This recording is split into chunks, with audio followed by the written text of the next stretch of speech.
the techno-communism conversation. I'm going to read an essay that was written at the request of a person who I don't know well. Of what I know of them, I believe that they're favorably inclined to cybernetic socialist thought, and that as such necessarily favorably inclined to scientific socialist thought, and as such necessarily favorably inclined to the abolition of private wealth that is most likely to kill this planet and all of its inhuman inhabitants and mammalian inhabitants, kill this planet in the next 50 years if we do not take drastic action of the kind that I routinely describe in this program. I think this person is a revolutionary cybernetic socialist or something close to it, but I don't know. But I wouldn't take a request of this kind from somebody who is not, in my view, favorably inclined to abolish private wealth and organize strenuously to that end.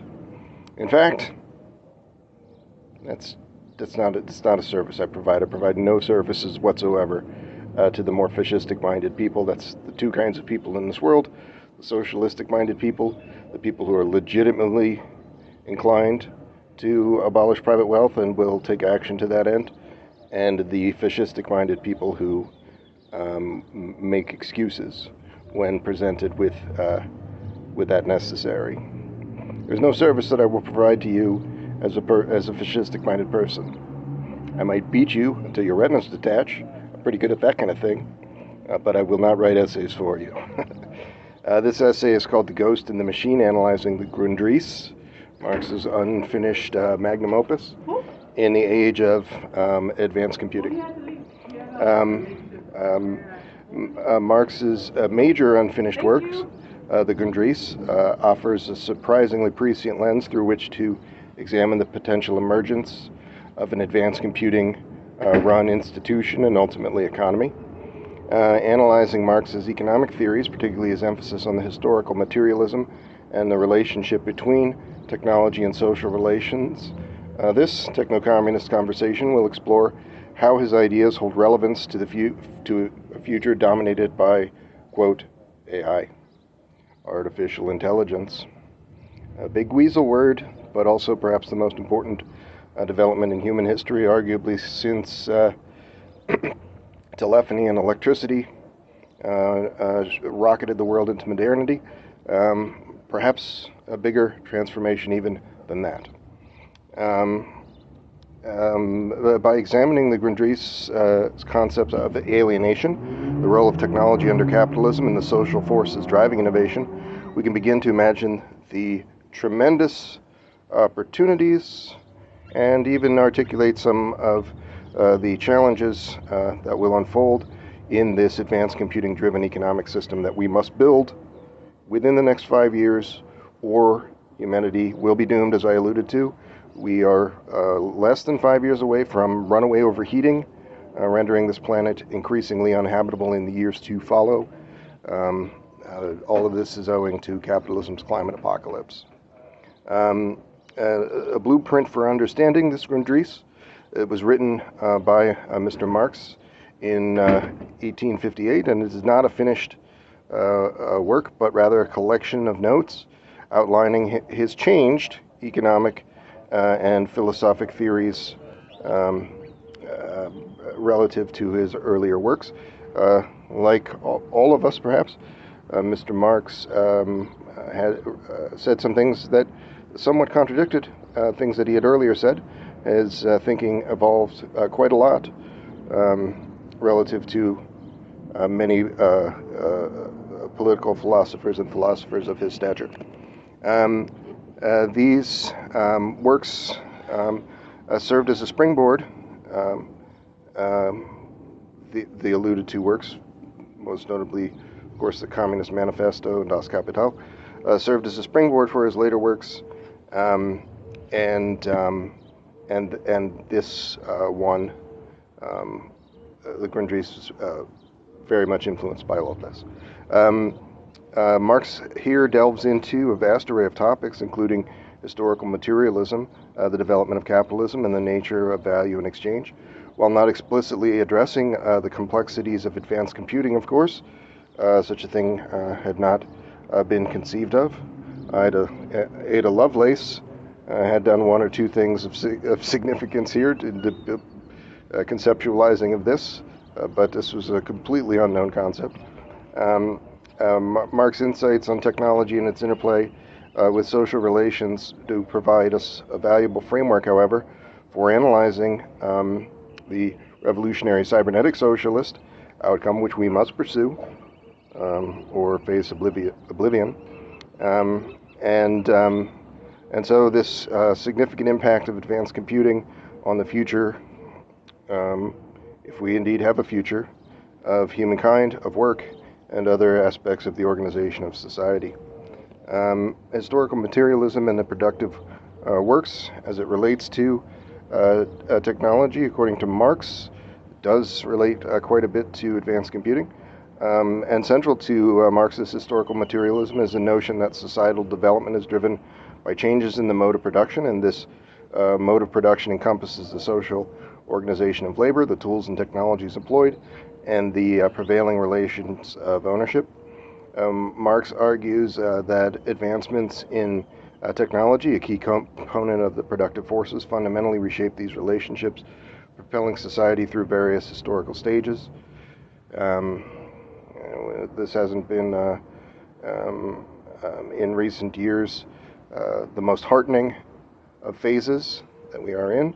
We're in this phase of Francis Fukuyama's end of history, as they sometimes say, which is an absurd thing, reflecting a fascistic-minded or capitalist realist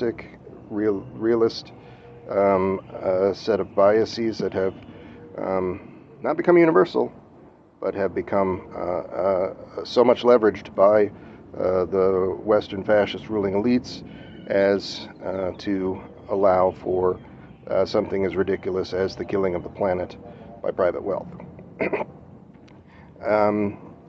In the Grundrisse, Marx acknowledges the transformative power of technology, highlighting its influence on particularly labor processes, production methods, and ultimately social structures. And I think more and more we are in a world where the social structures can change relative to this pre-industrial era, and the early industrial era when Marx began writing. Technology and capitalism are a real danger, and Marx knew this well. In this work, he paints a nuanced picture of technology's role under capitalism. He recognizes its potential to increase productivity and efficiency, leading to economic growth and societal advancement. However, he critiques the capitalist application of technology driven by the pursuit of profit maximization. This relentless pursuit translates into the development of machinery and automation, referred to by Marx as constant capital. This increasing deployment of constant capital leads to a substitution of labor, displacing human workers and intensifying the exploitation of those who remain. Of course, this phenomena has kicked into overdrive in the 20th century, where we have, as I've said on the show many times, many sectors, including those most fundamental to life, like the growing of food, that have become highly automated or nearly fully automated. But the situation of workers has not similarly been uplifted. They are, those former peasants are now people who are not independently wealthy, who do not own in common in the form of cooperative those sectors. They are instead people who do not even have basic services provided to them, nor jobs, for the most part. The United States no longer has large industrial or commercial farming employment. Most people in the United States work in service industries that do not pay a living wage, and there is, of course, no universal basic services or even the barest minimum of a social safety net that you would expect of the wealthiest country in the world, or so-called democratic socialist countries to make up for those failings. And so we face alienation, the dehumanizing effects of technology. Of course, this is a central concept in scientific socialist analysis. Under capitalism, Marx argued, was among the first, Mr. Engels and Mr. Marx were among the first to argue that workers became alienated from the products of their labor due to the capitalist ownership of the means of production. Technology, when wielded by capital, further deepens this alienation.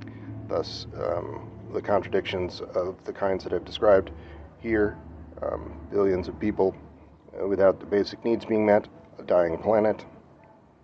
As automation increases, the human element diminishes in the production process. Workers become a mere appendages to these machines of capital, stripped of their creativity and control, and leading to feelings of estrangement and dissatisfaction.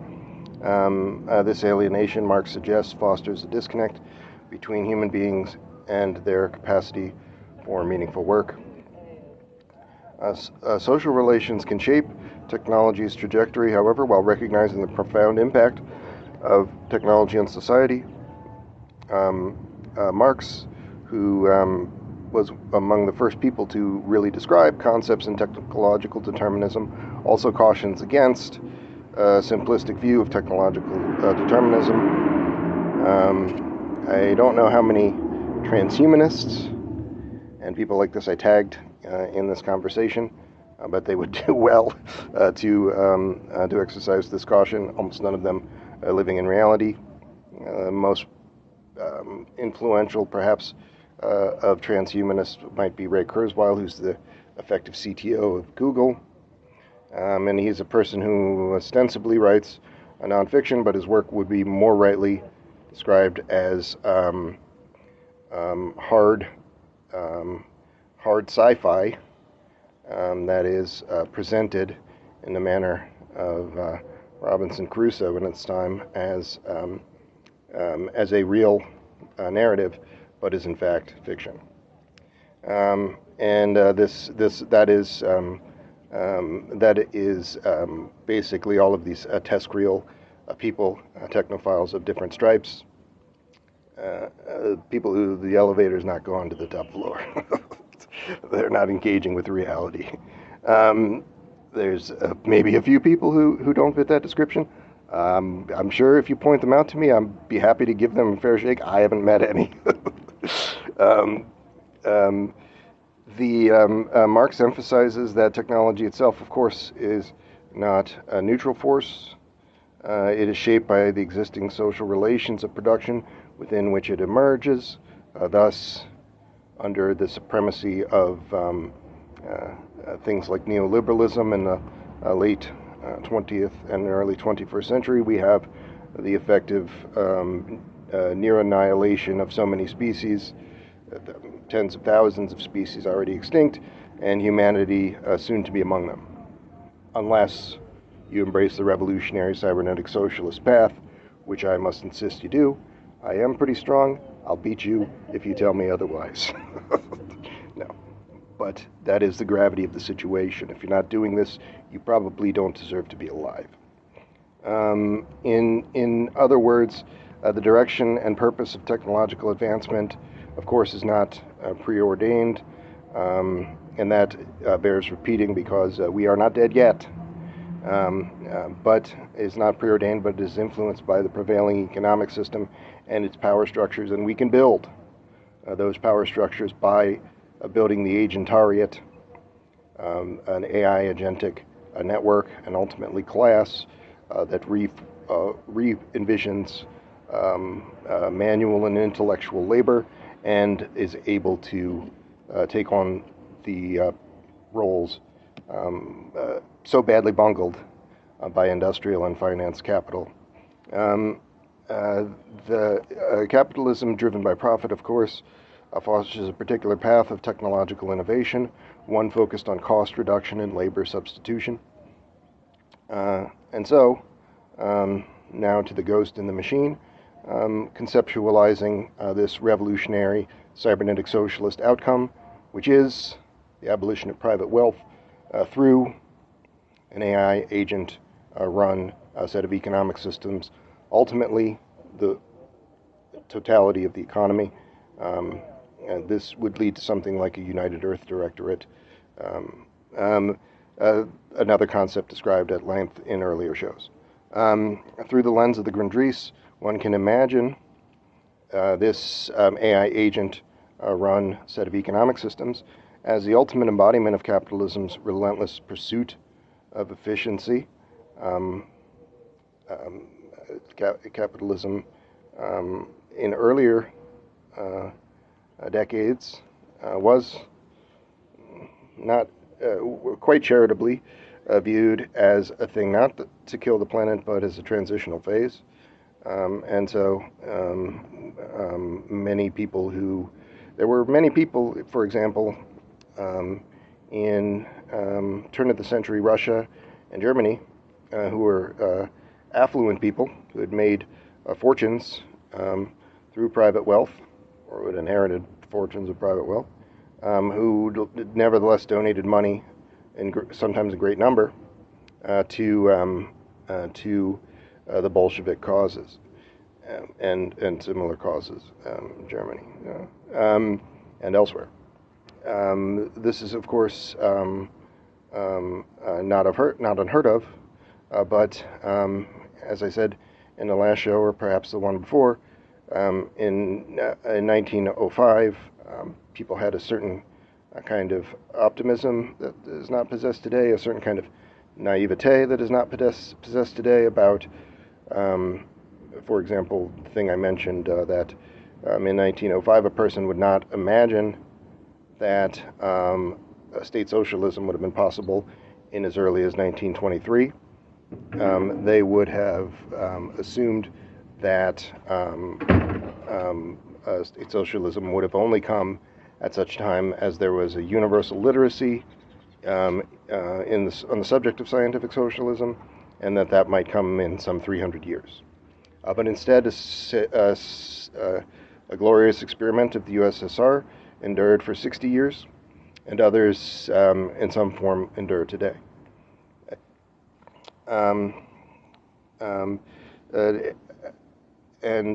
We can use advanced computing to dramatically increase the pace of that evolution. AI algorithms and robotic agents, some of which were already well understood in Marx's time to some degree, that is, this transformation of the workplace by automation, would replace human labor across various sectors, from production lines to service industries and even financial decision making. This has occurred, and guided by pre-programmed goals aligned with profit maximization. These advanced computing entities do manage and wholly control in many sectors economic processes, rendering human well-being, involvement, or even intervention, the ability to have any recourse to change that, increasingly obsolete. This is why you live in a world where everyone knows humanity might go extinct in as little as 30 years. It's likely to go extinct at some point in the course of the century, and yet no one takes any real action to stop that. What is this to do with the revolutionary cybernetic socialist position? I began writing about this set of concepts because I wanted for a long time to become something that cannot exist today in practice in large groups, a hive mind collectivist. This is a person not unlike a scientific socialist, but someone who is able to connect via technologically mediated telepathy with others, a large number of others even. And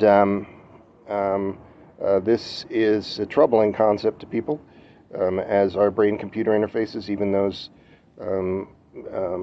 not requiring surgery, which are preferable, obviously. But one of those two things, more or less, is a necessary part. Advanced interfaces, not necessarily of the BCI kind per se, but most likely, or surgically implanted brain-computer interfaces would be required to build the hive mind.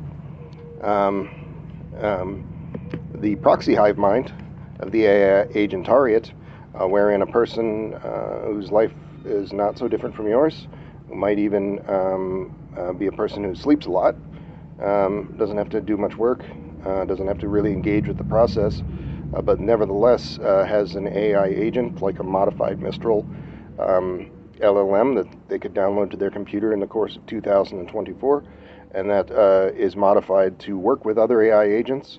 And then this group of people all might receive some emails, maybe with just some yes or no questions throughout the course of a week, and they would then steer and organize projects in a novel way of work that has not been possible before. And I believe that ultimately this cognitive enhancement generally of this kind of technology and this workforce multiplier specific to the agentariat could manage the full society. And so this proxy hive mind should not be a scare word, but rather the most important, in my view, evolution of the proletariat to this so-called agentariat. And I think that this has some resemblance to Marx's notion of the collective power of social forces. Within the Grundrisse, Marx highlights how under certain historical conditions, social classes can coalesce around shared interests, forming a collective force capable of driving vast and impactful social change.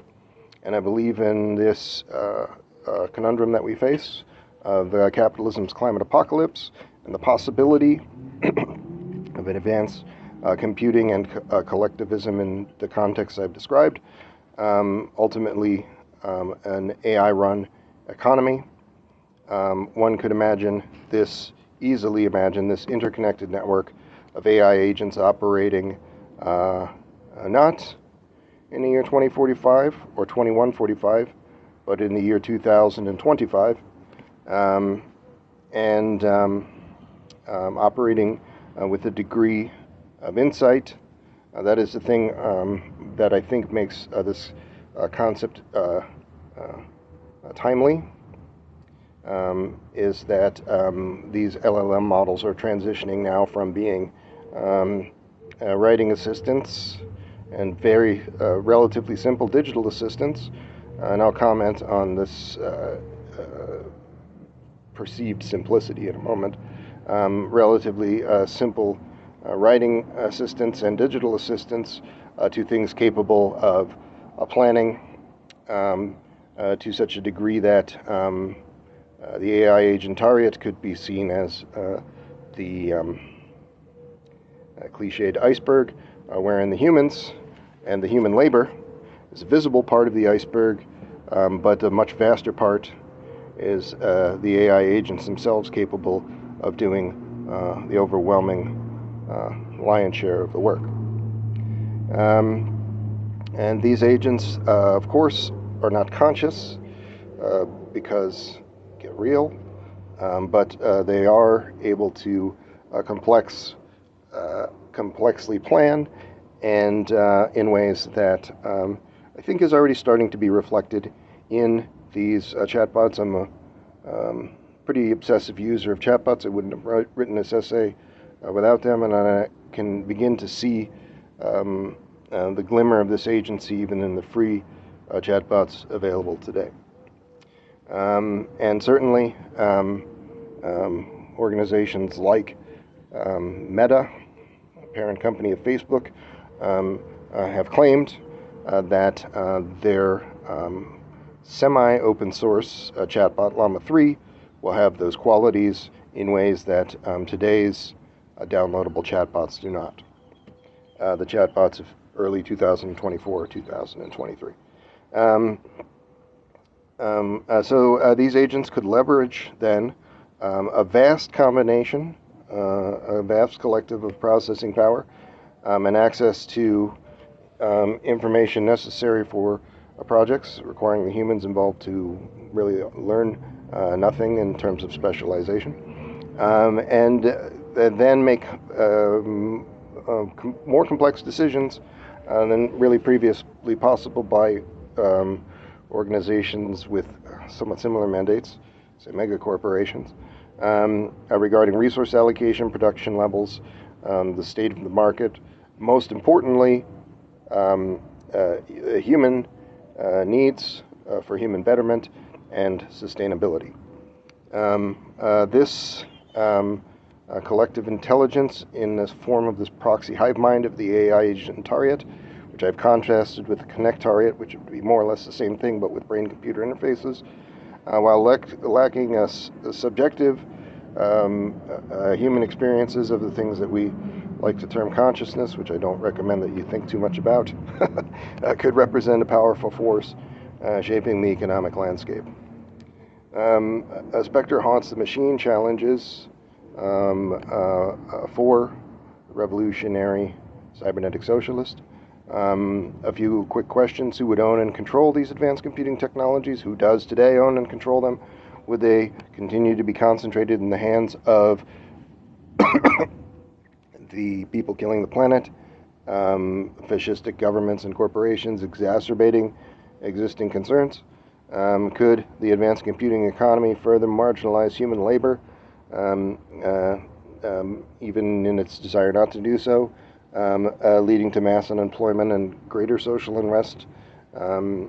It very well could, which is why this must be done intelligently. I did a show where I, in the overall description, I mentioned a noted cybernaut, Dr. Goertzel, and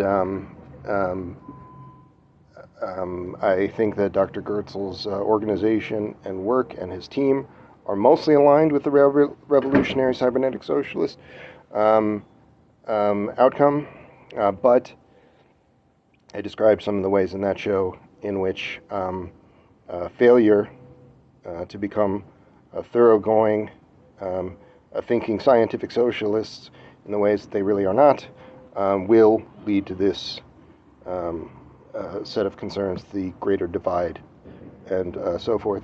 In the redefining social relationships of this world, in the redefined social relationships of this world, of the AI agentariat, and of, say, 2035, and the AI connectariat of, say, 2050, how would we define work and its value?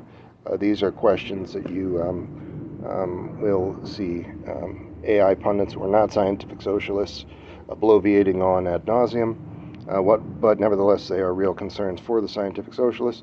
What role would humans play in an economy where machines handle most tasks? Would traditional notions of employment and social safety nets need to be fundamentally reimagined? Beyond the Grundrisse footnotes to the future, a crucial aspect of studying the Grundrisse lies in examining Marx's extensive annotations in these works. These annotations provide valuable insights into the evolution of his thinking and offer clues about his potential views on technology and its impact on society. As a serious student of political philosophy or historically significant works, particularly those unfinished like the Grundrisse, behooves you to look carefully at this sort of thing, perhaps more so than in other works. And while Marx, prescient as he was did not exactly foresee the rise of advanced computing in our world, which is a foregone conclusion. The only question being, will that lead to the techno-communism of Ben Zion or the techno-fascism of the rest of the Western world? His analysis of the social relations of production and the capitalist drive for efficiency offers a valuable foundation for understanding the potential pitfalls and opportunities presented by this nascent technology. We must reimagine all of these things and so rebuild our world. We must jettison the conservative ideological baggage that we often do not even recognize. For the Grundrisse was written over a century ago, it still provides a relevant lens through which to examine the potential emergence of the AI agentariant and such similar economic phenomena. I would say, as I said of 1905, that in earlier decades or centuries, in many respects, it might have been easier to do this thing that we're doing today, because this stark difference between the socialistic-minded and fascistic-minded, and the mechanisms by which they are divided, and by which working people generally are disenfranchised, have never been better organized. Another comment I made on a recent show was that fascism, and this is well understood by all historians, fascism did not come into existence, or that's to say become articulated and organized and funded, mostly funded, until scientific socialism, and most particularly the state socialist form of the USSR, came into existence. Before, all this was just seen as philosophy, of little consequence to anyone, and if a person with capital wanted to engage with it, it was not a problem. But today we live in this world of not merely a fascistic-minded mass of Westerners who have an inordinate control over world affairs, but institutions of various kinds that are able to micromanage this to prevent revolutionary outcomes or even progress of any kind. So for us, we must critically analyze the interplay between technology, social relations, and the abolition of private wealth and ultimate collective ownership of all means of production and development of new sectors that derives from this. And if we begin to envision this correctly, a future where advanced computing does not hasten the hyper-capitalist murder of humanity, but rather serves humanity, will unfold. This challenge lies in harnessing the power of advanced computing for the benefit of all, ensuring that this impending technological revolution ushers in an era of shared prosperity and meaningful work, and not mass unemployment, alienation, and the further destruction of our environment. I said I was going to talk about something.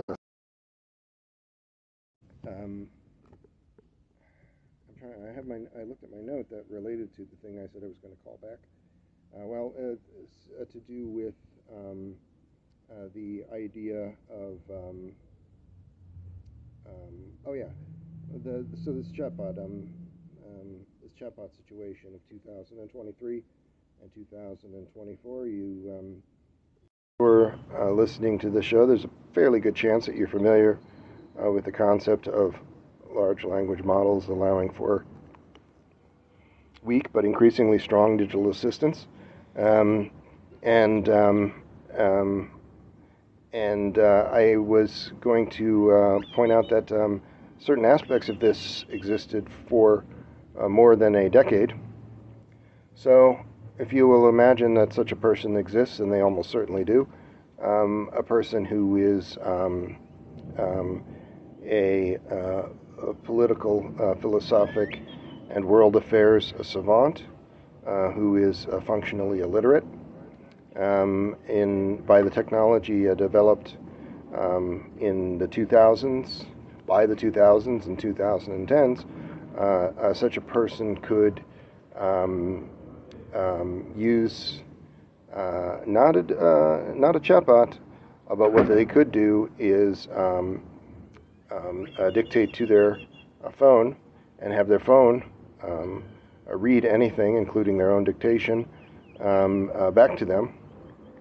And this kind of feedback would allow a person who is otherly abled, or as I mentioned, a person, this very particular kind of savant, who has a deep understanding of world affairs despite never learning to read. And now, in the large language model era, we can kind of remove this savant part of that from the equation. Just an ordinary kind of person like Ben Zion is able to more or less achieve this same kind of thing by using the strong, increasingly strong digital writing assistant. And this, again, in the highly individualized and the world that these fascist forces have built, this is of less significance than in the world where more collective entities are allowed to be built. And they are allowed to be built because there is such a thing as open source models of this kind that you will be able to use in 2024. You can use them now. We can begin modifying this generation or next generation of Mistral and others. You can go to Hugging Face Hugging Chat and begin to work on this today. And we can begin to create mailing list and the beginnings of necessaries like a website to begin to build this AI agent institution, which I do believe will replace this not just the capitalistic superstructure, but the state socialistic superstructure in a relatively short number of years. But the question is, will you live to see that tremendous outcome? That requires the revolutionary cybernetic socialist position be adopted and firmly by great numbers of people.